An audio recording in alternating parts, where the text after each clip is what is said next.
3, 2, 1. Hello and welcome to this week's Tuesday night extravaganza. I'm here with Jason Gardner from Gingy Cycles. And what's happening? the lovely and talented Johnny Wenner. Johnny Wenner. Johnny Wenner Yes. of the Wheat Ridge, Colorado. I live in Wheat Ridge, right? Right. So I have to mute the people out here yeah. because that's delayed. C. Cole says, "Let's go. Let's get it." Gingy Cycles says, "Let's get it." Oh, Gingy I Cycles. love it. They have such ambition. Oh, Curtis Cole's out there. That's sweet. So we're here. I'm super excited. We have our special guest, Johnny. Oh. Yeah, very special. Most Nice, premium. man. I mean, the most special because he's the first special guest. The most special this is guest. our first guest that we've had on the show ever since we started. Since we started the show last year, this is our 5th episode, Right. and I'm pretty stoked because guess what we're going to talk about tonight? You, Bikes. Johnny. Probably bikes. We'll take bikes for Yes. We're talking about bikes. The bikes. Yeah. So, What kind of bikes? well, let's show the people. Let's cut to our other camera angle. Ooh, what is this? That's us getting fancy up in here tonight. Ooh. What do we got over here, Johnny? Well, this is, Let's get right to it. I would say this is Rev 003 of the high pivot enduro bike that I've been working on for a long time. How long is a long time? Boy, Give us a date. man, I think I bet you people out there know more than me. I think this has been a 6-year project, maybe 7 years deep. And it started as like a passion project just to see if it would work.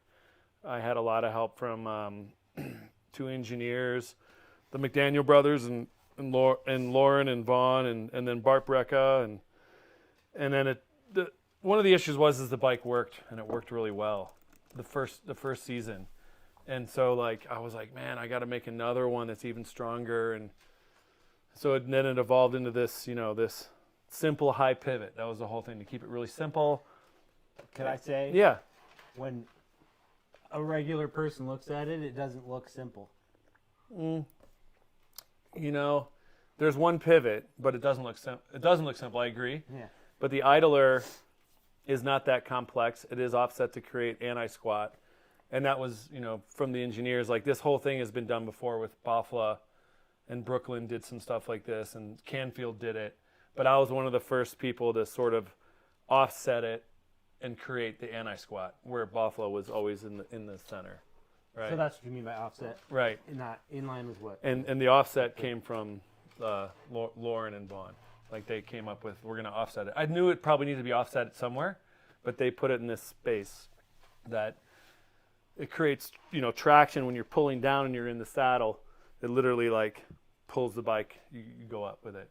But as soon as you're sitting, there's 7 1/4 inches of parallel travel. So this bike likes to eat steep. It's just parallel travel when you're going steep. It's just. What made you want to build this? Well, I had a couple, having a race background from like the 1990s, which is a while back. I always had a way to get some parts and bikes and stuff like that. But a student of mine said, "Well, I know you make bikes, but how come you don't make your own and like enduro bike?" And I was like, okay. Good question. You called me out, and when you get called out, you gotta You have to step up. You gotta step up, man. Correct. So Yeah. I was like, okay, and then it was like the perfect storm of like when I ran into the engineers at this bike. It was like a outside beer festival in City Park, and they were like, "Yeah, we're on board to help you." So I use SolidWorks a lot in metal fabrication, so I'm like a metal fabricator. I'm not necessarily like Gallus Cycles or Gangle. Like I'm more of a metal fabricator who can weld bicycles. Sure. And I did it, but I went basically straight to a bike that I like to ride. So I created something, I built bikes for Kurt at the Track Shack. I can build track bikes, but I don't do that sort of riding. So when I build this bike is basically how I like to ride. I appreciate a good historic track shack call out. Yeah, Track Shack, man. Kurt, man, those guys are, those guys were hilarious to hang out with back in the day. Right? Yeah. You got any questions off our cheat sheet? Cool. So we talked a little bit about suspension design. Let's chat about geometry. So when this was done, it was 65.75, okay, head angle. And the whole thing about the head angle is it works directly with how the rear of the bike, there's one arc from this center to the end, there's an arc, right? And that arc travel is clocked across the chord to be 65.75. Even though there's an arc, that arc is it's round from there, right? There's a circle that will be drawn. And across that chord is parallel to this chord within the travel of the shock. So you're getting as parallel as you can. So the higher you make this pivot, the bigger the circle, right? So the longer the chord. So when I was designing the bike, I was like, I want the pivot as high as I can get within the range of my crutch, right? Yes. And then this one I brought lower so I can even, get more room, because let's face it, sometimes you get the corner and get off the bike, or Sure. you want room there, But I mean, you do. I do. Yeah. So that was the whole. So the geometry is 65.75, and it's actually gotten a lot slacker since I put the Zeb on there. The Zeb did make it get more progressively, which is it handles even better now. A lot of people are raking out their bikes, which is, sometimes it gets too much. But I think with the Zeb and the parallel rear travel, how it's working, I hope that answers your question. Yeah, Nick. and then the whole point of a high pivot, too, is that the wheel starts to go back as you hit stuff. Correct. So the energy's going back and away. So, what's interesting is like, when I was in the magazine for Bike Magazine, the Norco rep was like, there's another bike coming out of the north, and he wouldn't tell me who it was. Mm-hmm. And the high pivots are now, a lot of people are doing it, but it was right when it was, he's like, there's one coming from Canada, and I was like, cool. And he wouldn't tell me the name of it, and then all of a sudden, the Druid came out, and you saw that bike, and I've rode that bike. That bike rides really well, but there's always a compromise with this idler and the high pivot stuff. Which is what? Well, when you come out of the saddle on this one, it tends to just sit a little bit, but it's kind of like, it gets really soft. So like when you get up to the top of a climb, who cares if it's like in this bath of suspension, because you're just going to dive down. Mm-hmm. So when I'm climbing up like Table Mountain, you climb, you're never off the gas, and you get to the top, you sit a little bit. And then once you start coming down into like the waterfall, this thing loves that. Okay. It wants 5 waterfalls. Gotcha. Right? So less happy when you're kind of charging on Yeah, undulating. So if you're trying to pedal out of the situation? saddle, Yeah. it's not as good as in the saddle. And that's true with all bikes, really. But this in particular, you can really feel it kind of sloop away from you. There was a compromise, Sure. And that was it. and that was it. Yeah. But I mean, with the shock technology now, with this new shock that I have, that it's way less than with a coil. But I like Sure. the feel of a coil. Right. So once again, it's compromise, right? Realize it. Yeah. Yeah. Thanks for the whiskey, guys. Yeah, you're welcome. Yeah. Cheers. Cheers. Right on. Yeah. Yeah, Gingy. Nice. Yeah, well, Yeah. And then Let's do it. What does the high pivot idler? What are some of the benefits? What's that counteracting? So when you're in the saddle on this bike, there's a leverage right here. So from this point to this point, when that's pulling down, it's actually pulling the rear wheel down to the ground. But I look at other idlers that some people put on it, like GT or Trek. They're in the wrong spot as far as I'm concerned. They're just there for like maybe for chain growth, and that's fine. But if you're going to do functionality and chain growth, it needs to be here for chain growth. Like let's say if it was here, there'd be no chain growth. Correct? Okay. You know what I mean? Because it's on the pivot. That's what Brooklyn Cycles did. It's on the pivot. That's what Buffalo did. Okay. Yeah. Okay. So when you offset it, I still get a lot of chain growth. Yeah, you too. Like there's some stuff on some of my derailleurs that Yeah. gets kind of taken care of that makes my stuff work because I have some stuff going on back there. Yeah.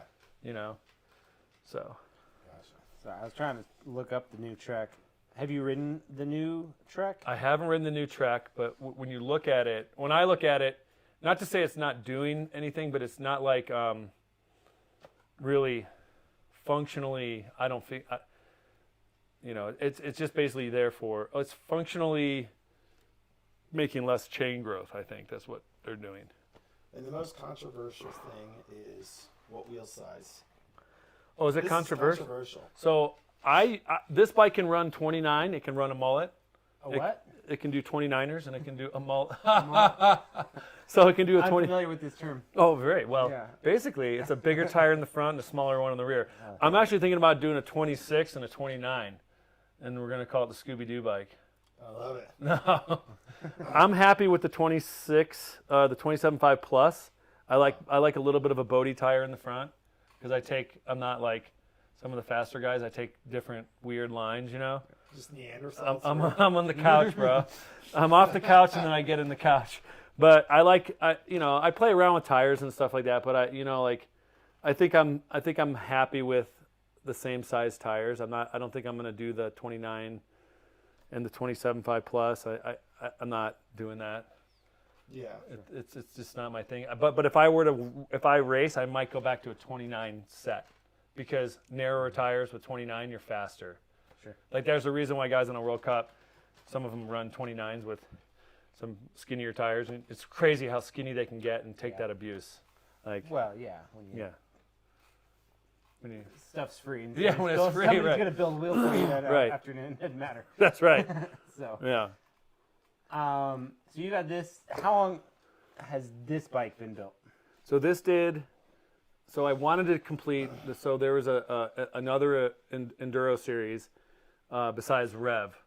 There is? There was I only one. know about But I Rev. raced this one, and we don't mention that name. We only talk about Rev. But Rev's the best one. Yeah. Rev's the best one. Yeah. But I finished that series, and I got 16th overall on this frame, in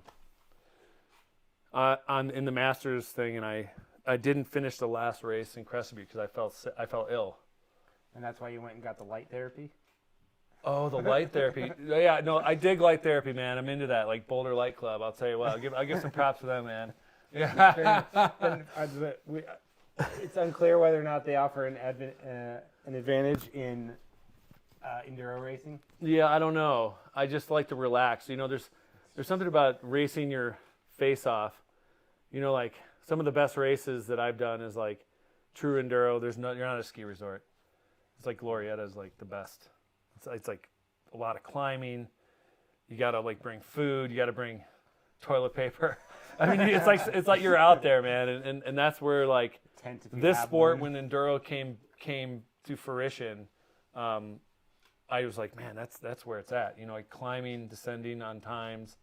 And I showed up for races. I don't get the pre-ride a lot. I don't. Sure. Like there's people that hang out at Keystone and ride all the. 6 kids, right? I don't have 6 kids, but I Oh, work I a thought that's full-time what job was as a keeping- teacher, you know. But I don't have the luxury of like being a resort rat or whatever. So I just would show up and drink a bunch of Coors and let it eat. You know what I mean? There you go. Sounds like a perfectly fine way to ride a bike and race a bike. Yeah. So then my next question is, and don't take this the wrong way, Or do. or take it the wrong way. I think this bike would survive Thunderdome. I think this would survive Thunderdome. Tina Turner and I would probably get along, and we would hang out, you know. But yeah, no, this bike is. Request a little bit more glamour. Yeah, to your this. bicycle. You know, like here's the thing, man. Like steel is fucking real, dude. I mean, even though I'm doing the glue bike, you know, I have a prototype. We'll get there. Yep. I don't think I'm gonna do that again. I think that like I'm gonna go back to steel. I would love to build. What is it that you love about steel for a full suspension like monster rig like this? Because it's So hands down, no question, out of the ordinary. it's out of the ordinary. It's a little heavy. It can always get a little lighter with more design and breaking down some of the weaker spots, I guess you could say. And less of these little fun guys. What are the fun? Yeah, some of those supports are just for anti-vibration or just for looks. You know, I kind of did some of those fun things that were like always do it for looks, man. You know, some of the stuff was like a couple Always. beers deep in the shop, and I'm like, I'm gonna weld this shit to it. What do I do with this? What do I do with this? It'll fit. I'm like, this thing ain't gonna come loose now. That'll hold it, you know. But yeah, I mean, and the whole idea with the press fit 30 top pivot is easy maintenance, right? And then the bottom bracket is a press fit 32, just because they're both the same, you know. Okay. Yeah. Just like the Santa Cruz Bullet, I think it was, that had the screw-in bottom bracket for the pivot up top. That's where this idea came from, you know, because it's bike industry. It's literally like this could be recycled there, that could be recycled there. You pull that pin, you take that shit off, and then you can swap it out. You deal with like a Yeti. Oh my gosh, there's a lot of stuff going on in the Formula One race car. I mean, mine's like a Baja truck made in Baja. For Thunderdome. For Thunderdome. For Thunderdome. of the Thunderdome. The Baja contingent of Thunderdome. Correct. The Thunderdome. The Thunderdome. The Thunderdome. Yeah. Speaking of which, I need a little top. You need more thunder in your dome? Yes, Thunderdome mate. There we go. Do it. That's good. Oh, that's nice. That was generosity. Oh, sorry. I didn't mean to. Whoa, it's like, I was born to love you. I was born to lick your face. Will you ever ride a bike that's not yours? You know, I get that question a lot. And there was of course, I rode a Cannondale battery bike the other day from C3. Oh, my not a friend, Raven? Not a Raven. Oh. Even though a Raven would be pretty sick. If I could ride a Raven right now, I totally would smash a Raven. It'd be awesome. 100% Like, try to break a Raven. Yeah, who can even find one? No, man. I mean, I'll ride bikes. So there's definitely certain brands that you'd have to really like talk me into it, because I just have this thing that I won't put my leg over, man. And I'm not going to say those brands, so you're not going to get that out of me tonight. What about We'll Ellsworth? We have more with yes. Ellsworth? I would try an Ellsworth. All right, I wouldn't. Oh, you had bad experience. Okay. Ellsworth tried to get us to sell everybody tried to get us to sell their bikes years ago. But no, the only reason I considered selling Ellsworth was because Todd Curbs was slanging them. So he got over that. Every time I rode it, I was not inspired. You know, being a home builder, I just ignore other people's stuff. Yeah. But when I see an idler, I get interested and I look at it and I go, that's not where I would put it. But like, who out there right now is doing the best of it, in your opinion? So there's a company out of Italy, Altera or something like that, and they're doing it really well. So there's a guy, iTrack Suspension. I think he's out of Australia, and he's kind of giving it out. Intense had to pay or use his patent. So iTrack is something that is patented. Okay. And people ask me, why didn't you patent it? It's like, well, why didn't you fucking patent it? You know how expensive it is for a patent? I'm just this art teacher who made a weird bike that happened to work. You know, like, I'm like, right. Yeah, like catch me if you can. You know, it's like. I think if you just pay somebody to say, make me a patent, it's around $5,000. Mm-hmm. You can do it way cheaper. I have that in. Well, you can do a poor man's patent and send it back to yourself, but that kind of will hold up. Yeah. Ish. You know how to do that? Did you send yourself a letter? A certified mail letter. Yeah. But it doesn't work anymore. You can't really do it like that. Okay. But I did it anyway. I have drawings, but it's like, it's. Join us next week for How to Get Around Patent Law Yeah. with Johnny Wenner Yes. and Salonika. Of course. Intellectual properties. But the problem with you have a patent right, and then you have to defend You it. have to defend it. And then now Like in the Thunderdome. I have people that would defend it for me outside of court of law. Yeah. My friends, Southside Chicago friends, that basically they're patent associates. Sure. Next But- up on our list, let's move along to hardtails. When we were chatting on the phone, you were telling me you had a process of essentially the copy and paste hardtail. Yes. So let's say I'm going to say you're my client, Jason. You have your Gladly. You have Yes. you have your Specialized that you just bought. This project you're Yes. doing. You like the way it rides. Status. You love it. Yeah. It has a good feel. You find out the sag position. Now, if you were to come to me and I want the most premium hardtail that I ever have, what I did with this bike and what I would do with your bike for only you take the bottom bracket out, You take the headset out, you take it all apart, you have it in sag. We have the shock on there. We know right where that point is. I put all the tooling back to it. That would be your hardtail. And when you hop on that, you'll be like Feels exactly like fucking in the neutral spot. full suspension. You bike. want it to move like your bike. I probably just gave away a trade secret, but I don't care. Building bikes is fun. Copy and paste. Copy and Control-C. paste. Bum, bum, bum. But that's how. So the first time I did it, I was like, how am I going to build a hardtail out of this geometry So since your I next love it? company for your hardtail company is Control-CP. Correct. That's the name. There's a couple weapons out there. I did a run of 4 of these. But Mike Days is a little special. He's the owner of, Day. He got a Gucci. There's another Gucci, and then there's 2 other bigger ones that are basically this, but it's right there, man. When you build a really sick hardtail that's made for like trail riding, it's that. And I actually think bike companies lie about their geometry a little bit, just a bit. Sure. Because Why is that? Of course, they're going to lie about whatever they can lie about and get away with. yeah, Bike companies are going to lie yeah. The truth is out there. because they're companies who are trying to make tons of money off of you. So But they're going to trick you. In what way do you say that they lie though? I've actually put in my, so I have a high-end CAD program, SolidWorks, and I put in their coordinates, and that shit doesn't lie about where the what math does coordinates mean? So if they say this is the height of this is this, because I'll go into a store. I used to do this. I used to go in there with like a caliper and measure head tubes on. You were that guy. I'm the dude. See, Because I was building my Look at bike this cat off out of the some back. of the best bikes. I've wanted to do this. So in like an undercover. no like, shop video ever way, saw me, man. like with No one those- ever saw me with my those calipers, hats by the that way. have the little cameras on them. We'll do it. Coming to you next Little time. micro camera. No, I would put my Matoyo, Secret. my super expensive digital LED, and I put it on the head tube and on the forks. Swear to God, I did And it. then walk out. And then fucking bail. I've had the idea of doing bicycle reviews just off of test ride parking lots Yeah. from I bike mean, shops. In Just go to the bike art shops, world, test ride copying bikes in the someone's lot. work is considered like noble, is considered like honorable. Yeah. So when you copy someone's stuff, Highest form of flattery. yes. Yeah. But I just made it better. So That's all I did. I did the same thing, but with dirt jumps. Mm-hmm. I would go to someone's dirt jump that I really liked, and I would figure out the exit angle, figure out the height, and then recreate it. That's it. Yeah.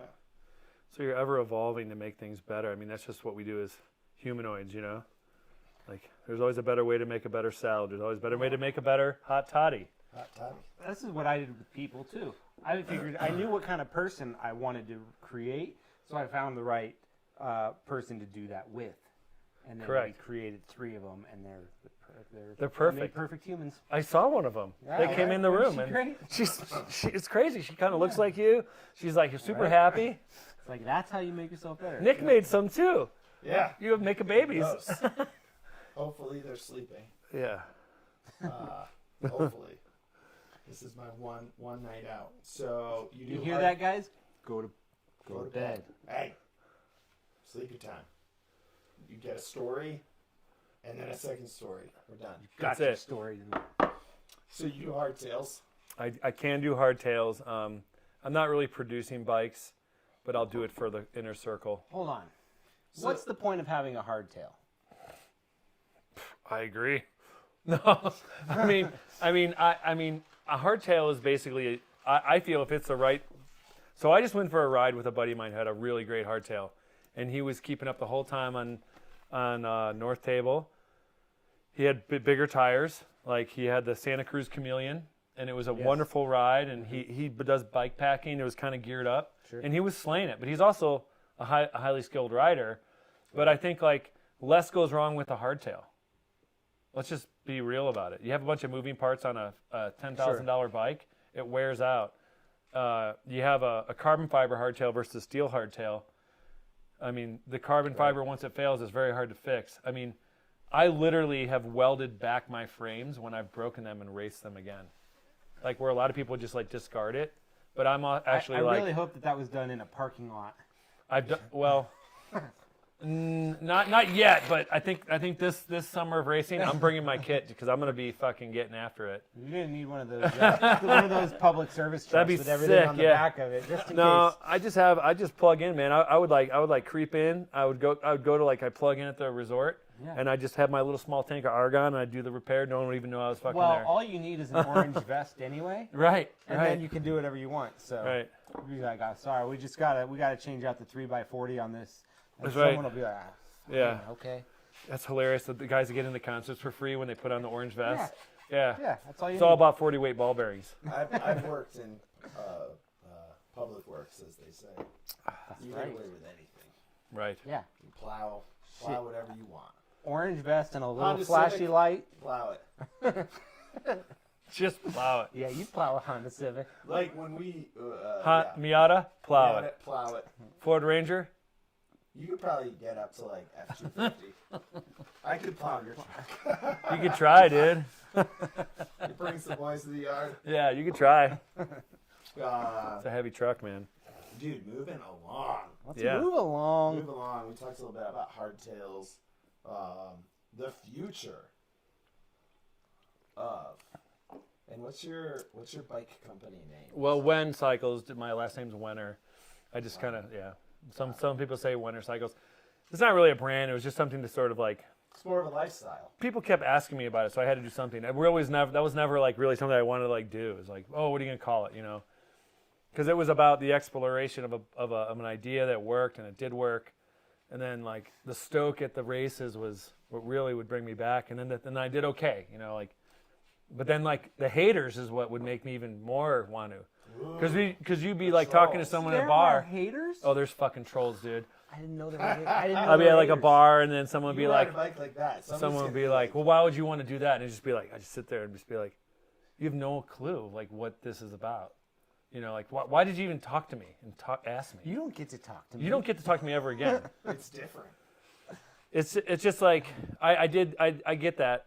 I bet you you'll maybe get a little bit. But Oh, dude, I have a YouTube channel. you tell me who says stuff, I'll go. You know, we find some people. Give me your Chicago numbers. Yeah, You know what? Your digits. there's two.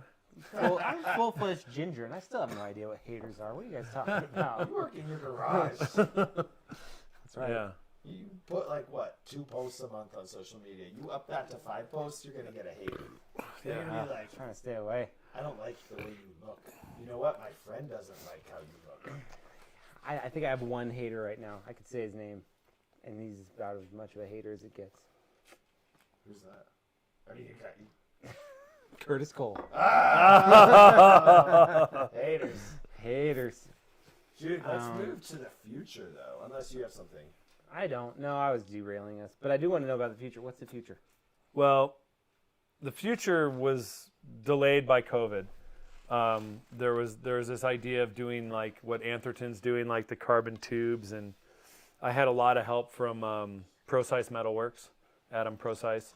The guy's a magician. He works a lot with metal. He's actually like insanely talented. Yeah, I know. So- He's always been insanely talented. And So he annoying. took on the love him. front triangle. I had help from Bart Brecka at Design Engine, and he did a lot of surfacing in Creo and SolidWorks. And I mean, I'm pretty good. I'm good at SolidWorks, but he takes it to the next level. And then just the whole glue up process with learning the aerospace glues and you know, like a lot of people are like, what's your hang up? And I was super nervous to glue it together because there's so much. Yeah, grab it. Let's actually I'm gonna pull the prototype first so we see the whole thing. Oh, the plastic one. It's over there. Want me to grab it? I'll You grab can get it. it. Yeah. So this is the whole prototype, you know. He has a whole bike that's glued together with glue. Yeah. So this is just what are the what? Clear Just aluminum tubes. yeah, it's plastic. Transparent aluminum. If anybody knows that reference, they get a gold star. What was that from? Transparent aluminum. Ooh. Anybody know what transparent aluminum is? Let's just say we circle the Earth. It's from Star Look at Trek that. 4. You The could Voyage put Home. goldfish in the tubes. So the reason why I did this is so like we could look at inside of where we're going to machine parts, right? Gotcha. So this all can come apart. And this was just done like, you know, I had a lot of help along the way because it takes a lot of Takes peop- a village. To make it a bike. literally takes a village to do this. You know, like all the way down to the shocks and like the transmissions I've gotten from Shran. Those guys have stoked me so hard through the days. Can you hold it up so Yeah. people can see? So this is what we want it to look like. Okay, so we're getting really close. And then basically it's the same geometry as this bike. Everything is the same. All the points of contact, head angle, everything's the same. And then here is, you want to hold this for a sec? Yeah. And then I'm going to grab the rear wheel. So this is how far we got on the back of it. So this is the actual transmission, SRAM transmission that's in. Oh, it fits. It fucking fits, dude. So this is the back of that bike that's right there. And so, but we have to make these bigger link parts. Gotcha. And it's very expensive. Like it's out of my budget. So we're just in a holding pattern. We're going to figure it out. And then this is the actual one this is what Pro Size Metalworks, he basically machined the two halves of all these, welded them out at his crib. And then we Ashley anodized it. I don't know if you know Ashley anodized it. So she's a anodizer here in Colorado. She does a lot of crazy finishes. Cool designs, yeah. And she came up with this finish that I saw, and she's like, well, that was a mistake. And I go, well, try to recreate a mistake. This whole project's been kind of like a weird one. So their company did that fade. I love it. Yeah. It's like Neanderthal blood on orange. Yeah. And then the whole process of, you just put it on the glove. You can't really mess it up. And then, so these tubes. Can you hold it up for that camera? Yeah.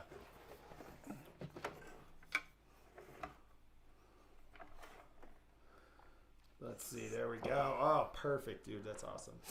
So the process is with the carbon tubes outside diameter and the aluminum outside diameter. So ID, you put, like I was telling you, you mix this 9396 aerospace glue, and then you mix up these glass beads in certain quadrants, and then there's different ways to do it. You can have ports, like I have some ports down here to pump the glue in, but these are only like 1 inch in, which is plenty. You wipe it down with methyl ethyl ketone, MEK. You put the glue in. You put the little glass beads back in. You did like a little. So I just didn't want to. You just do little quadrants. So those little glass beads are in there now, right? They're just they don't ever leave. They're just in there with the glue. They basically hold the carbon tube concentric with the aluminum, and you have to coat this with anodization so the carbon never touches the actual bare aluminum. Yeah. Because that's bad. Corrosion. But I learned a ton with this project. It's not like designed to be light. None of my projects are, because I'm not like gonna. Well, if there's anything we've learned in the last 8 to 10 years in mountain bikes, it's just like weight is only so much of a concern. Yeah, and I mean, like, we were right. We used to all shoot for our 6-inch travel bikes to be under 30 pounds. At least those of us who were smaller. And the spandex. Right? But that's gone. Like, that's gone. You don't want that anymore. Like, I think there's like a utilitarian thing too, where like, there's a term in aerospace called black carbon, or no, yeah, I think Carbon? No, it's called black aluminum. That's what it is. So is that like the dark web? No. So like, let's say your bike with carbon weighs just as much as an aluminum bike. So why would you make it out of carbon? Because then it's bomb proof. That's how Evil makes their bikes. Is they're heavier. They're fucking like really strong carbon. They're not making them like Yeti does. Like, this was Santa Cruz. Well, Santa Cruz does the same thing. But this is the lesson that Yeti had to learn. Yeah. Because they're getting there, right? Because those of us who have been in shops for a long time pretty much knew that if prior Yetis from a certain time period came in that were carbon, always look to see if they're broken. You just have to look to see if they're broken. Right. Because many times they were. And they're getting past that, but their bikes are heavier. I mean, Yetis question. are Formula One race cars for wealthy people and privileged people. That's what they're for. Okay? Fair enough. And I would love to design a workhorse full travel bike that could put people on podiums and smoke the turquoise, dude. Turquoise. Who knows? Sometimes dreams will happen, right? Not that you're in the business but of that right now, but what's like to meet that goal that you just stated? Yeah. What is a price point, and what does that bike look like? Oh man. So if I were to build a bike, so first off, people ask me what did I want to do. Before COVID, I had a plan where I wanted to basically find 3 racers that were up and coming racers, and We had our chance, man. you had your chance, and you could have tried the raffle, but I was gonna basically they had to do like 3 international races. They'd have 3 frames each. They had to all ride the SRAM hot components. That was one of my things that they had to do. Sure. But it wasn't like the top tier people. I just wanted to like give these people a ride of their life, right? But I don't get to keep the frames. I was gonna be like Honda on the MotoGP circuit. Sure. You give me my motor back. Yeah. You don't get to keep it. Fair. But if I were to like sell the bike, I bet you it's in the $3,000. The frame would be in the $3,000, $3,500 range, somewhere around there. Just because there's so much time in the first prototypes, like the gray one that's over there, that the first heavy one. Mm-hmm. That one, I think there was like 100 hours just like thinking about stuff. Like you can say you design one thing in CAD, but now that I've done it, I mean, I could do it. I could do it probably pretty quick. And there's some things we're going to do now with some custom machined rear ends, so I can have like a couple sets. Adam's going to cut some rear bits, so I can get the whatever that is, a new transmission to work. The UDH, or was that what it's called? Yeah. Universal derailleur hanger. There you go. Universal, so far as SRAM says. Right.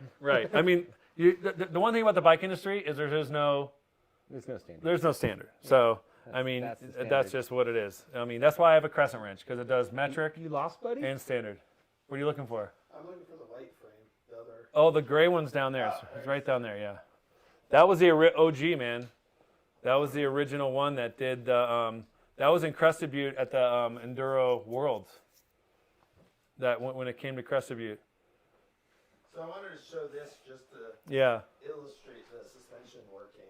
So you can set this right on the table in front of you. Yeah. Bottom bracket. Yeah. Just pivot that bottom bracket. Yeah. So I mean, it goes up and away. I mean, minus the. So this is what happened at Winter Park. It literally snapped right there. Yeah. Giant squirrel got in there. Damn, you should have seen the squirrel when it was done. Give them a little bit of steel to eat, and they munch. And you asked, like, do I ride other bikes? So to finish this thing, that stage, like I blew the bike. It was like I was fucking rattling through. I'm like, what the fuck is wrong with this bike? I get down to the bottom and I go to like the race people, and I'm like, oh, I broke my bike, and I could see everyone was super bummed. Sure. Right. And then like, really cool. Yeah, people are like, oh fuck, you didn't finish the last stage. And we had to do the last one that goes in the back off of Winter Park, whatever that was called. They don't run it anymore. It's called. There's a name for it. It's called like. Oh, what is it? Curtis knows it. Yeah, Curtis knows it. What's the one that goes up the back? They don't run anymore. Yeah. They don't let you on anymore. And so Mountain Goat. Yeah, something like Mountain Goat. We all thought Mountain Goat. Yeah. So I'm not sure.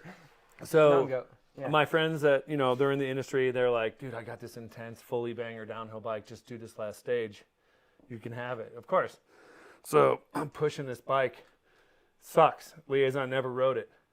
I finally get to the liaison, and people are like, where's your bike? Or some people are like, most people knew. Because you have to tell the judges that your bike is, because you get penalized. Right. But I got to ride this crazy downhill bike, and halfway through Mountain Goat, it started really working, like really coming alive. It was like, but I'll ride it. Dude, I'll ride any bike, man. But this is the suspension, how it travels, the range of motion. So this is about where it starts.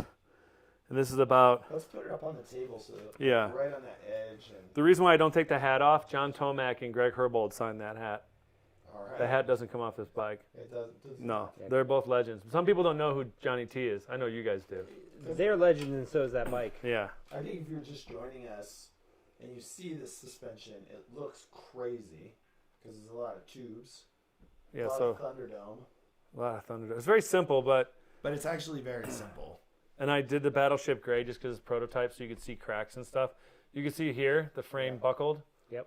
From an impact. A little wiggle there. And this actually was bending because this is actually in the wrong place. This is some torsion. Yeah. But you just learn all these things, you know. So you learned, how many lessons did you learn with this prototype? Well, I learned how to beat people in arm wrestling at a lot of bars across all of Colorado. A bunch of pussies out there. Let me tell you what. I did. It's like, what you doing there, bud? You want arm wrestle? You know, I did. There's some stories out there about the arm wrestling acquaintances. I don't know what it is. So, from this model, yeah.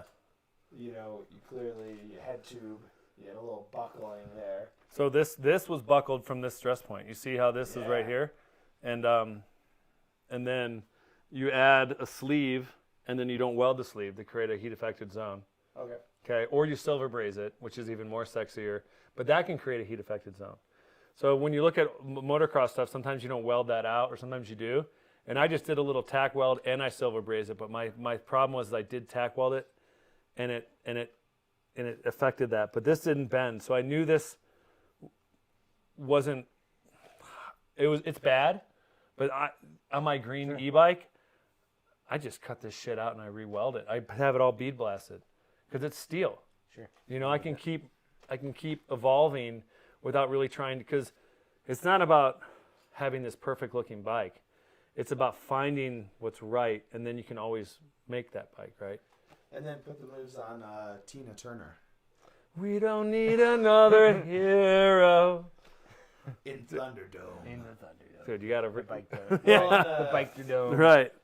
On the green frame, we can just pop over here and do a little zoom in. I'll just plop it right here. You can see what the head tube, I'm going to zoom in see? here. Johnny T and Greg Herbold, H-ball. Right there, H-ball. Perfect. Johnny T. That's a good one. But point up to that head tube real quick. This one?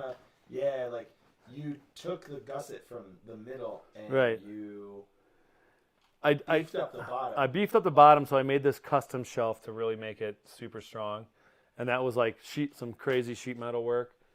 I've been known to do some metal fabrication because of just I do the high-end architectural, but it's not even welded under here. Okay, yeah. It's hollow. Just because I chose to leave it open. You got like some silly putty under there? You could probably like just seal it, but I mean powder coat got in there, you know, and it's probably fine, but it's gonna rust eventually. You're from Colorado, let's be honest. But this is stainless steel. This is stainless, and this is mil spec. This is mil spec, meaning military spec tubing. This isn't really bicycle tubing. This is all tubing that was designed for fucking military shit. Mil spec. It's just a higher grade of metal. It's not really. It's like no. I actually think it's for aerospace and like planes and stuff. But it's pretty expensive. Made locally, not a land far away. Yeah. Do you know what I mean by that? Tube of grease that. So I support a global economy. Yeah. But this shit was made in Illinois at Dillsburg Aeroplane Works in Pennsylvania. Okay. That's some dick kicking shit right there. So, and like if you do, they're out of business now. Go figure, right? Anything aerospace, or if you supply to military, you need to purchase so much of it from the United States, so there has to be steel that we can source locally if you need to build tanks and airplanes and. There's a grade of steel that's available to military contractors in this country that we don't have access to. Yeah. Yeah. If that's what you're asking. Yes. Yes. I'm asking, and like when I've looked at different projects, they're like, well, a certain percentage has to come from the U.S. and you can't provide the military with something unless it has a percentage. So. Or sometimes you have to get papers with the metal. Yeah. That adds a whole other cost to it. Like McMastercar. You ever dealt with McMastercar? It's wonderful. McMastercar, they're out of Chicago. They're a supply house. Yeah. They have a great level of mil-spec tubing. So. Yeah, I mean, and if you do anything electronics, that's a whole nother level. Like, even cameras have to get checked out. When I've done camera work at, like, Lockheed and other things, like, they have to know, like, you can't have Bluetooth or, like, Wi-Fi. Like, there's whole bunch of stuff, but that's aside. So. You're starting to act like the government is military is secretive and special. I don't buy it. Well, it's just, it's interesting. And you have made your bike out of Humvee parts. Basically, Thunderdome Humvee. Thunderdome. USA. Thunderdome of USA. And don't get me wrong, man. Globally sourced parts, I'm fine. It's like, but I grew up in a manufacturing background where my dad was a manufacturing engineer, and it's like, if the better, let's just face it, local croissants taste better, local pastries taste better, helping small businesses taste better. You know. Well, that's a big part of the show too. Yeah. It's just getting people like yourself in here and talking about cool Yeah. stuff. I mean, okay, perfect example. This is the three-wheeler story. I had this kooky three-wheeler. Oh, God. Okay, no. homemade weird. This is homemade shit. This is homemade weird shit. No other bike shop would touch it. And I can't. I think I sent you a picture or somewhere through. I don't even remember, but yeah. Yeah, you're like, bring it by, dude. I'll lace those wheels up. I'm like, you can't take the hubs off the axle. He's like, that's fine. Yeah. It's a giant true. I get it. Yeah, we had to build the wheels on the trike. On the trike, because I had this weird trike. I wish we had a picture of it, you know. But like literally, like he built these bomber wheels that were like, it needed to be done. So I had that internal hub. And I just wanted this project over with. I'm still sitting on the trike. I don't know what to do with it, but I wanted to finish the project, and I brought it to this shop. Yep. Probably the first time we ever kind of met in like that situation, and you're like, yeah, I got this, dude. I'll just call me back in 3 days. 3 days, dude. I rode it to my truck, and I'm like, this is amazing. It worked. That was it. So support local business, people. Yeah, support local business and support, independence. Yeah. That's it. Because we can all take care of each other. Yeah, that's it. So another thing I wanted to cover is all of this stuff was made in your garage. Yeah, so Garage is a great to place. glory. yeah, we're in a garage right now. We're I've in had a a nice garage. garage. Behind us is actually the garage door that has been insulated and covered up. So, garage to glory. Garage to glory is where it's at. Yeah. So low overhead, my literally low overhead. but like you can be like as low profile as you want. Right. Everything can be on wheels. My garage is like a sanctuary for me to meditate, because I'm like, I have some people are like, man, you might have ADHD. I'm like, well, no shit, dude. Because what you're saying is boring to me. And now I'm concentrated on this beer can or something else. Like when I get focused on something, it's like hyper focused. Yeah. Right. And that's where, welcome to the club. Right. So we all have our things that we do. And when I get into my garage and I work on whatever bikes or whatever, it's like, I'll be in the middle of working on something, and I'll be like, wow, man, 4 hours went by. Right. The bike's almost done. What's another 4? Back into it, you know. It's a really gifted thing to have a workshop next to your house, because you can eat, you can go see your loved ones. I had dinner with my family while you guys were setting up in here. Yeah, and that's what's awesome. I get to get away from Mandy. Mandy's like, just go to the shop. You got away from your family. Yeah. Yeah, this is my little bit of time to chill, dog. Yep. Yeah, I think that's one thing. Yeah. With the ADD, being able to get away, but I need some power. I explained ADD one time to a friend that you need power. We don't like to do anything we don't want to do. Like I'm very if it's taxes, I get I'm like, okay, I need to go do something else. It's like you want to focus on what you want to do. So, first time we met. We're in a van driving to go do Pikes Peak. Pikes Peak, the most underrated ride in Colorado. And so he has hardtail.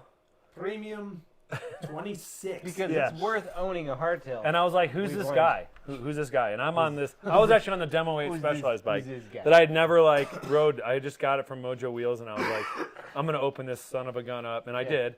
But we're up top, and I pass him, and he gets a flat. And I remember I'm going to going to take care of this guy because he might not have his gear. Remember that? Mm-hmm. And I literally He carried you on his shoulders the whole way He down. nursed me back. I did. But I think like you knew how to change a tire. He was just like, we're on altitude. And he's like, sucker. And I was just like, but he needed help, and you always need someone to come to you on a trail that can like be like, are you okay? Because that ride, have you ever done it? No. It's fucking serious. It's the underrated. It's serious. It's no joke. 4 hours of descending. How many feet? I mean, you're going from down to Bar Trail in Manitou, and I've done it with like a group of people. We started above the clouds before, and then it's like raining, like monsoonal flow, like crazy. Like I'm talking about deluge, and we were with a bunch of people. We're at the bottom, just like this. We're just like, are you talking? And then Chuck, and then Jonesy come bailing through, and they're just like smiling, covered in granite slop from that trail. You know, that weird rock that. I don't know if you ever done Captain Jack's. You ever rode over? Jackson, I've Okay. done those. I haven't done the whole thing though. Yeah. So. Yeah, It's sandy. I mean, the best part is when It's sandy and you got that kitty litter all over the place. And Yeah, the in between. the top part's heinous. That's where you had the flat. Yeah, we start. So it's deceiving because you have to hike a good portion of it, and then you get to start going really fast. Oh, Yeah. That's amazing. Yeah, And then it's you out of. just nail a square edge rock. we got a notification online that Pikes Peak Trail seriously sucks, unless you are a people person. Well, we're people. We're people. It sounds like maybe it's been overrun. You don't go on a Saturday. Well, now you can ride the cog up. Supposedly you can ride the cog rail. With your bike? Yeah, and you got to pay. That's cool. But see, Fine, here's whatever. always the We're problem all is rich. you have to organize one person to go through the gate and pay, and then spend fuel going up and down. So you're using one person's time. So I feel the trip up, whatever it is, $40-$50 per person. Obviously, if you waved $300 in front of someone to drive you up, they would in a heartbeat. Sure. But that's not how those days work. And you know, when you're trying to schedule it, it stresses someone out. And to ride the cog up and just be all slow and like you know, like just take your time, and then you're like dropping in with your homies. That whole trail is like, to me, it's like a wonderful experience of when I bring people that's never done it. Yeah. And you just like, you help them out, you get them through that top part, and then when you're right there where it starts like flowing. I mean, your hardtail was magic once you got past the stuff that's almost unrideable to tree line, right? Yeah, there's, from what I remember, and Well, it sounds like we need to have a Garage to Glory group ride on Pikes Peak this summer. Let's do it. Let's do the classes and the glasses. Yeah, Thunderdome. Thunderdome. This summer. 3 bikes enter, 1 bike leave. That sounds awful. That sounds, 2 bikes, 1 break. somebody's walking so far. Basically, is that the human centipede of bikes, where we're all connected and one person has to? I ain't doing that, dude. I ain't doing none of that.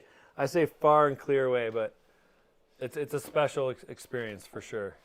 So yeah, we All right, got to do it. where are we on time? Where are we on time? Coming up on our hour, brah. Coming up on our hour. Brody. We talked a little bit about like where you have come from. Yeah. In the bike world, but let's elaborate. How did you get into cycling? Man, you know, I think bikes for me were always like an escape to get away from the house. Not to say my upbringing was tumultuous, but my mom was bipolar. On the skateboard, on the bike, it was freedom. And then I got into the local bike shop. I did some road races, and they were like, "Wow, you got I'm almost 6 foot. Like you got the legs, you got some horsepower." And then this mountain biking thing came around, and it was like Bike Nash Bar. They were selling those cheap mountain bikes. And I broke 4 of those, and my dad's like, "What the fuck is wrong with you?" I go, "I don't know, man." I'm like, "These bikes suck." And then I get to the local bike shop. I got like a Bridgestone. That lasted. I had that for a while. Did you buy from Bike Nash Bar with money order? I think the first couple ones we did, and then we did the credit card thing. I used to have to ride my bike Right. to the in Grand Junction to the city market, which is Kroger, but Right. to the city market to buy a money order. Right. To get the bike. To get the things Send the from bike. Right. So Bike Nash Bar. So remember their elevated chainstay that was white with like the neon splatter on it? I went Yes. through numerous ones of those, and I had the red hardtail, and then I Who would started. ever do So then, Richard Schwinn, Southside off of 108th and Harlem, I think. Yeah, so they took me under their wing. This bike shop on the South Side, suburbs. And the Richards, it was like they just, whatever. I would do whatever. I'd sweep. I would and then I learned how to work on bikes. I mean, it was a good place. My dad knew I could go and do stuff. And so they had a race team eventually. And I would just go out to local races and I would do okay. Yeah. I'd be like, fuck, I got on the podium. It was always I was working for Bike Parts, right? And then when Grip Shift released their stuff, I was doing the Norba Nationals and I would get stuff kind of sent and dropped at resorts and I would have the new ESP. I wasn't pro and I wasn't expert. I was expert trying to be pro. Never got to be pro, but then all these, it's like a party scene kind of. And that's what Enduro's doing now. So I just remember the scene of all these guys Tattoo Lou DeAngelis and Miles Rockwell. I was kind of hanging out with these people-ish. And they would be like, hey, you want a set of tires? You want 5 sets? Here, we're leaving, man. Here's some wheels. And you're like, thanks, man. I'll see you next summer, dude. Amazing. Yeah, it's amazing, right? Yeah. And then next summer would roll around and tell my dad, hey, I'm going to take the Jeep Cherokee and drive from Vermont to Big Bear. And he's like, cool, you need some money? I was like, cool, man. And I would always just come back to the bike shop. I'd work, or my whole thing was this. I'd show up at resorts, and I'd go to the biggest rental fleet, and I'd say, how much to clean all the bikes? Because I know how to clean bikes. Sure. I'll show you someday how to clean a bike if you need. I would love to learn. Rental fleet style. I have a way to do it. And so I would do it and I would just make my money and then I would meet people and then if I needed parts or if parts needed to get sent somewhere to me, this box would show up from Grip Shift. And the people in the shop were like, what's this box? And I'd be like, well, it's some parts that Grip Shift before it was don't exist. Yeah. And then it had the bass worm on it and they'd be like, wow, what is this? Boing, boing, boing. And they're like, let's do this, man. And they, but it had to go to their mechanics at the tent to have them put on it, but it had arrived, and that was always fun. Wow, you arrived so early. Yeah. What have you done since your arrival? Yeah. Where are you originally from? I grew up in the southwest suburbs of Chicago, Orland Park, Illinois. Okay, gotcha. A lot of pizzas, a lot of forced preserves, snapping turtles. Do you ever have one of those upside down pizzas in a bowl? I've done it. They had the oven dry. I've been to that place. It's not my thing. I like pub style. There's this place called Fox's Pizzeria. I don't even know if it's still around. It's on LaGrange Road. My favorite pizza. I used to grow up on it. Causes the cardiac arrest when you look at it. Nick, you're from the North Carolina? Correct. Do people give so many shits about pizza out there? No, we're all about North Carolina barbecue. Oh, barbecue. That's the thing. It's actually one of my favorite types of barbecue because it's vinegar and not just I'm with that one. honey. I'm with that. It's not super sweet. Yeah, It's yeah. very strange being from a place like Grand Junction, which has no food claim to fame. Nothing lives there. Nothing's oh, you gotta try the blanket. We have Meth. we grow big peaches. Hey, Oh, there you go. Yeah. We grow big peaches. That's good though. Meth Peaches and peaches are both from Palisade. Let's just get that straight.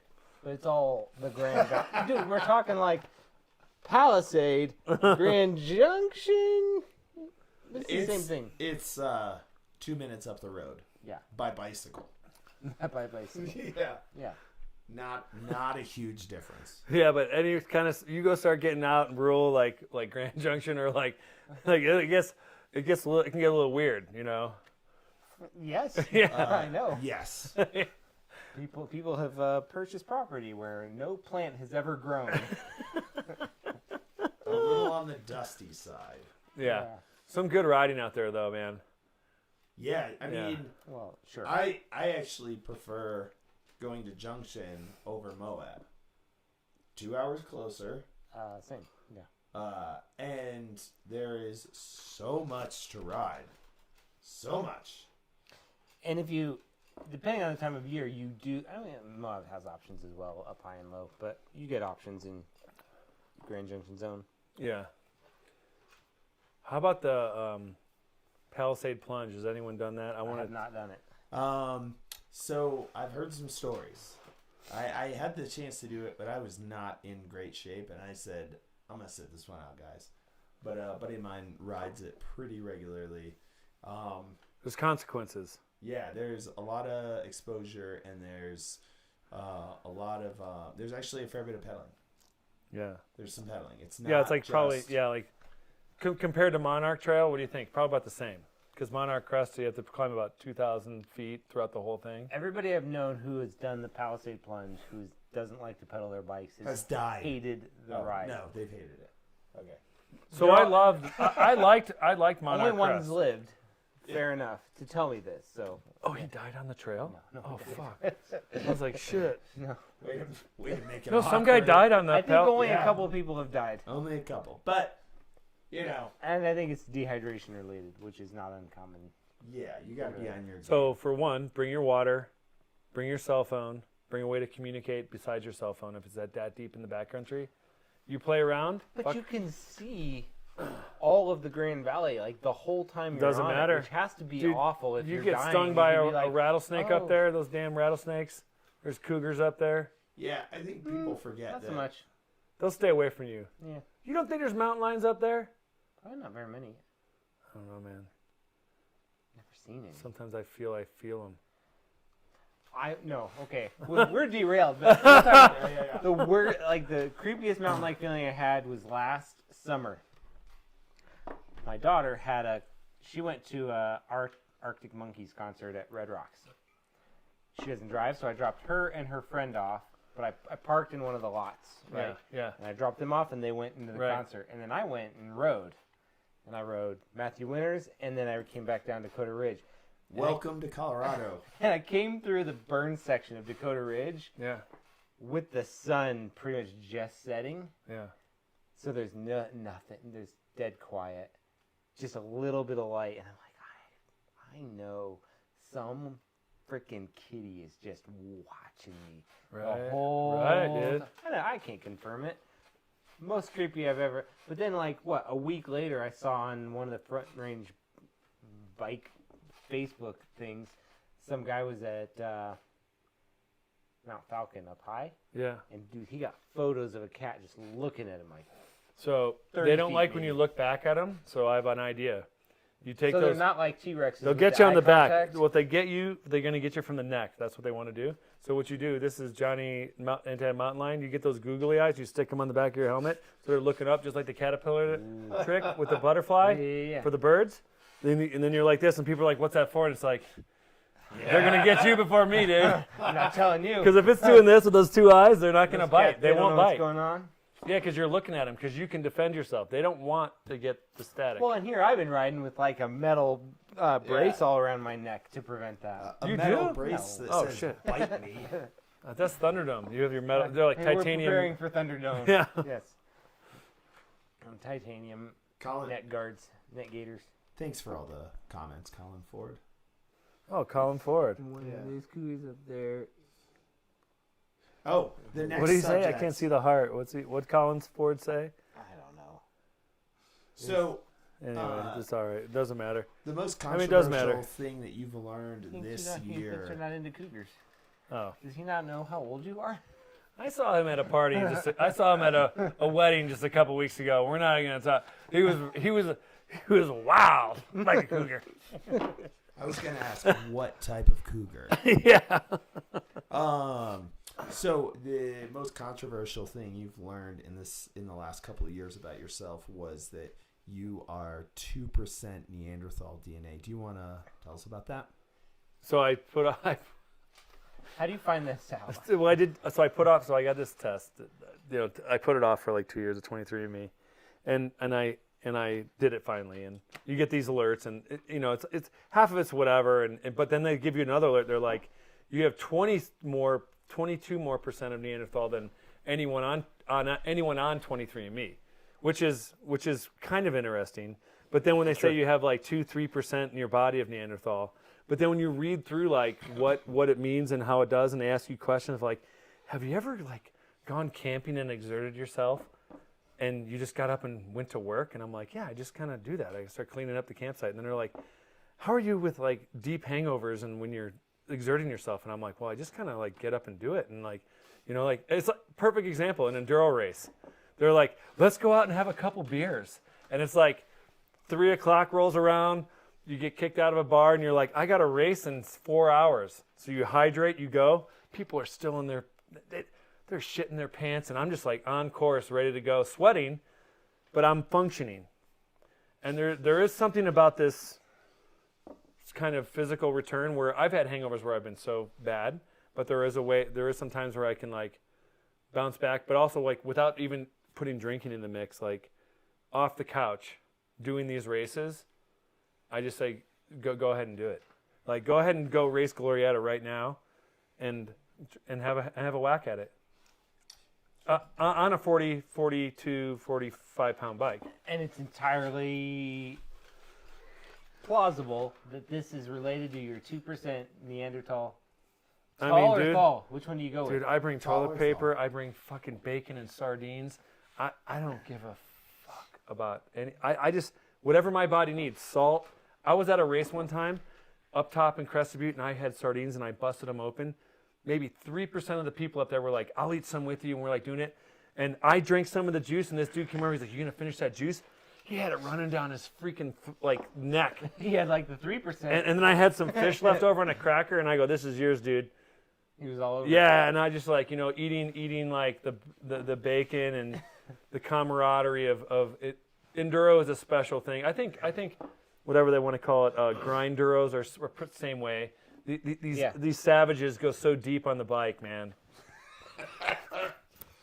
Like when your chamois looks like a squirrel got shot in it, you rode your bike. And that's the fucking Johnny word right there. So wait a second. That's how you know. So are you going to offer a course that helps people unlock their inner Neanderthal? Yes. A five-step process. The courses start in Purgatory in Durango when the Rev Enduro series start. Oh, that's that's when it starts. Will you will loincloths be mandatory? The nighttime ceremonies that you're talking about are actually, we're not supposed to talk about those. But the loincloths will be there. Mandatory. I prefer no cloth and just the whips and the branding. Yes.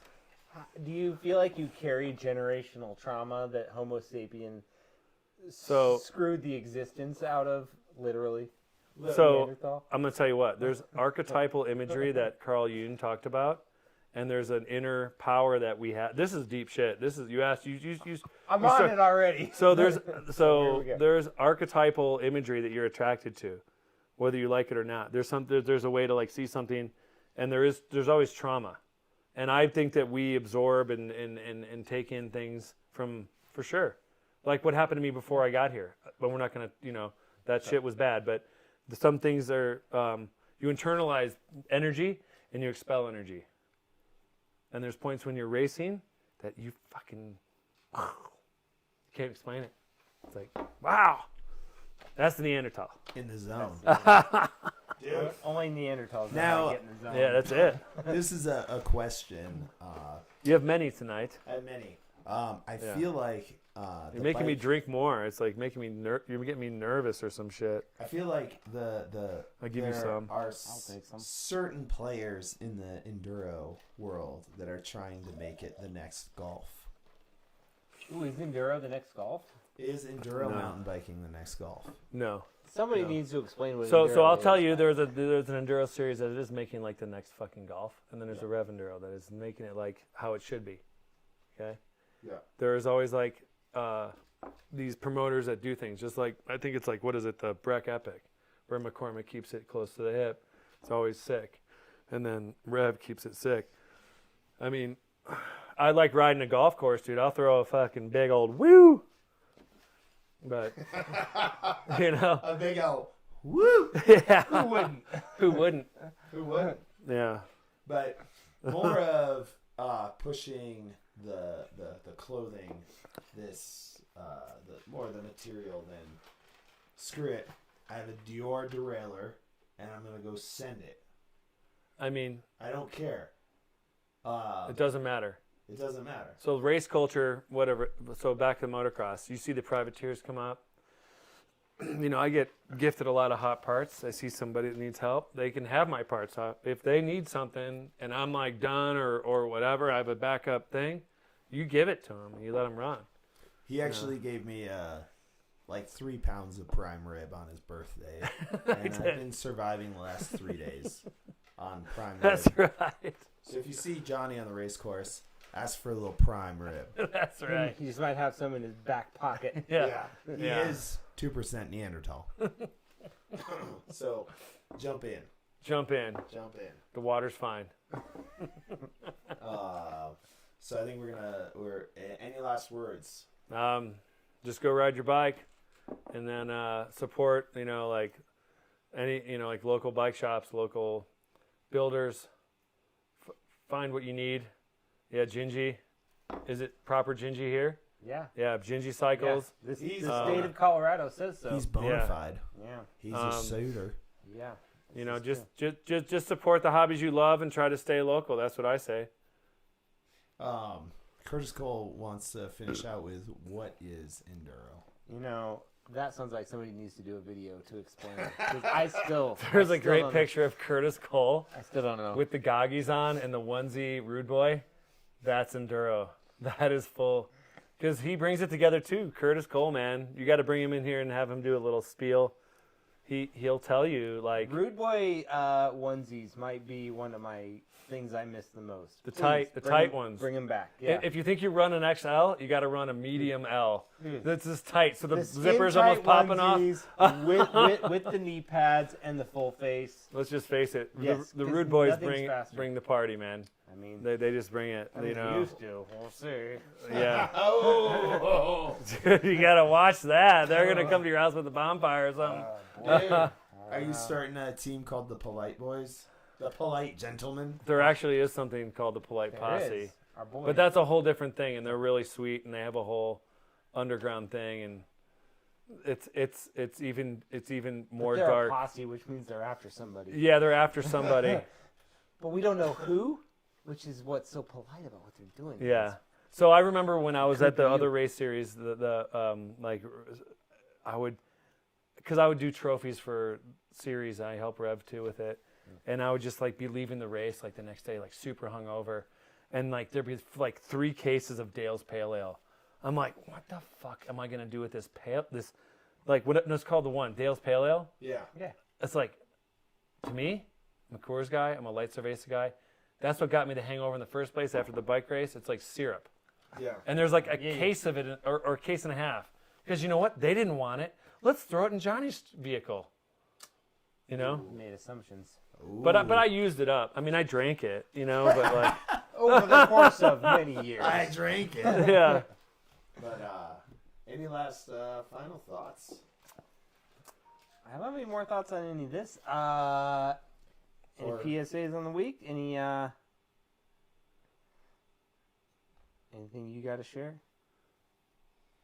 I think that's it. Next week, we're going to be at Totem Cyclery talking about Ryan Santoski. We're going to be doing another show. We're going out live on location. So check us out next week, same time, 8:15 on Tuesday. We're going to be talking about bike life and Totem Cyclery, which is another bike shop that doesn't sell bikes. Service. Could you get a bicycle from them if you really wanted to? Yep, they do Surly or Chumbawamba. Chumbawamba. I get knocked down, but I get up again. So join us next week, same time, same channel. Thank you so much, Johnny, for making the thanks, time. You're welcome, you guys. It was my super pleasure. It was a really. I was nervous, and I feel better now. Yeah. With Well, the you whiskey. looked super nervous, and it made me feel super weird. So. Well, there was other. Yeah. Oh man. Yeah. We got over it. We got over it. Next week we hang out with the one and only Arbones. So. Yeah. Yeah. So make sure you join us if you're watching this later after it's been live. Please leave a comment. You missed out. Yeah. Yes. You can still watch it later, but yeah. Leave a comment if you want to see. Johnny. Tell Curtis. Thanks, buddy. Thanks, Curtis. Sorry, I was gonna. I don't know. I see it pop up. You can talk to him. Too. I know. Right But I saw it pop he's up. Right there. He's if you go in there and follow those Oh, wires. now he's saying I killed it, dude. He'll see you. He's making me like. He'll see you in like 20 seconds. I know, Curtis. What's up? What's up? Yeah. That's great. So join us next time, and we'll see ya. Thanks for joining us. Like, share, subscribe. And leave any comments if you want to see Johnny on the show or dive deeper into his deep travel suspension. Let us know. Can you say deep one more time? Deep. And I got a little bit of a sick voice, so I go real deep. I go deep travel. It's like we got somebody new. John just arrived. Masahiko Miyamoto from Japan. Wow, Japan. They're in They're in a totally different time. He's zone. an old friend of mine from boarding school. He's What? a war. Boarding? Yeah. Oh, we might go late. Hold on. Yeah, so Masa was somewhere a else. very talented soccer player with me. So I played right wing, right halfback, and Masa was always like right there with me, and we were very good athletes together. This is In Beaver Dam, Wisconsin. There's a whole part of my life that like I got in a little bit of a thing, and I was sent away to school. Yeah. Beaver Dam, Wisconsin. Yeah, so Beaver Dam, yeah, and so Masahiko Miyamoto, he became friends with my family, and he would come to my house and we'd hang out and stuff. Masahiko, yeah, from Japan. Masa. Beaver Dam, Wisconsin. He's so sweet. Yeah. Well, okay, I see where that's at. Oh, we're looking up on maps. I was looking it up. Yeah.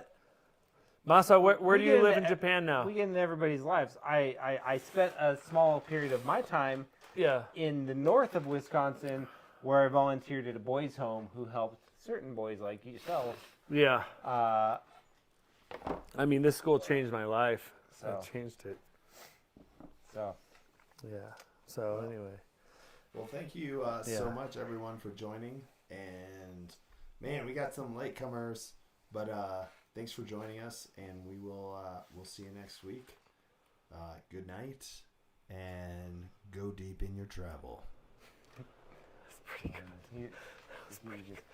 We got the WKRP in Cincinnati.